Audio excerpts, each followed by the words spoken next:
Sean Quinn filling in for Alan Rose tonight. We have some heat on the way, and even worse, we've got those strong Santa Ana winds that may be blowing as well. We're hoping the winds, actually, there's a couple things that have to happen with the winds. You need basically upper atmosphere support. That may be lacking. So the heat will be there. We'll probably see some winds, especially in the more wind-prone areas. But as we look at those very mild highs today, but hopefully we won't get those winds because, CJ, as you know, this is a very, very critical fire danger weather, even without the winds. So we're going to be watching that closely.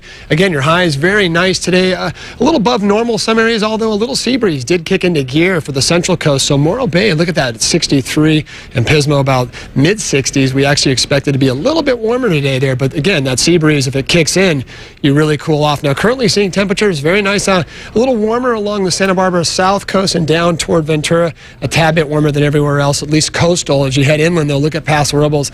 Not seeing much of that ocean influence at 87 degrees. You'll cool off later on tonight. Again, winds not really a big focus right now, though we might see just a little bit of a sundowner kicking into gear over the next few hours along the Gaviota Pass and that little corridor that's prone to that. But again, we're going to be watching some big changes. Right now, that marine layer is really keeping us mild. It's not real strong, but it does help to keep us, at least coastal areas, nice and quiet this time of year. But it's going to be weakening through tomorrow and then more so as we head into the latter half of the work week. And again, we're going to be watching this big area of high pressure right here.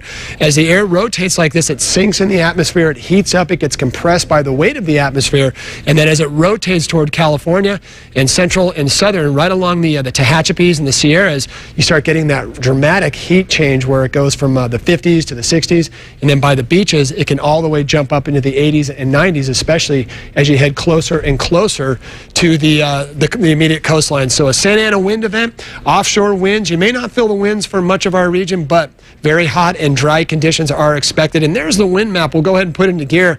Look, by Wednesday, the Santa Ana does take a shot at us. You'll notice right there, it makes a shot at Southern California, but then it kind of backs off with the normal daytime heating, which sort of pushes it back toward the east. But then by Thursday, no such luck of any ocean influence. It gets pushed all the way to the coast, and that's the day we're expecting to see some real dramatic warm-ups, and then more so on Friday, and as well as we head to Saturday, that will likely be the peak heat day of the event. And of course, we're always watching the tropics. It's been very active in this zone, which is the intertropical convergence zone.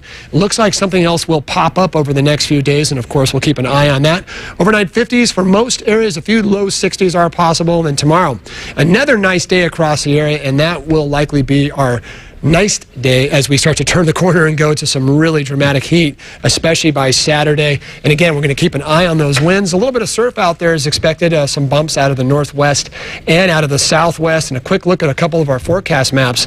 Again, the heat will be on likely through the second half of the work week and peaking probably by Saturday or so. So we'll try to put one more map up for the Central Coast right there, Santa Maria. Look at that, 98 by Friday, Saturday.